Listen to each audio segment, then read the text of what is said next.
79 anyos nga lalaki ginlubong ang iya 29 anyos nga live-in partner.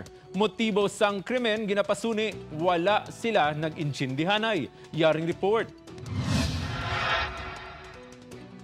Napuhag ang mga residente sa Barangay Lemery, Calatrava, Negros Occidental, sang ginlubong sang 79 anyos sa si Pedro Británico ang iya kahagugma nga si Girly Masota, 29 anyos. Ini matapos niya ginbuno ang biktima. Nagwa sa investigasyon sa kapulisan, away sa kwarta ang kausa sang insidente. According dun sa report na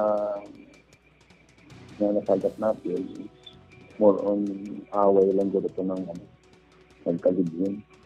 Sa impormasyon ni nabaton sang Calatrava PNP, ginlubong ni Lolo si Girly sa ilalikod balay. Naghulam pa inisang pala sa iya kaingod. Nakita pa sa makaingod sini nga may laptas ang dugo ang panapton sang tigulang. Ayun po, yung sa atin, sa PNP po, sa mga ng ating provincial director, Emery Maneros, pag itong mga problema, huwag madaanin sa init ng ulo, pag-usapan lang.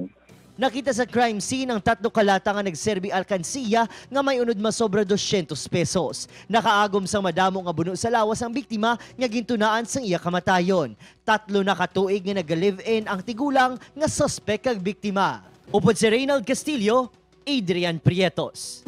1 Western Visayas.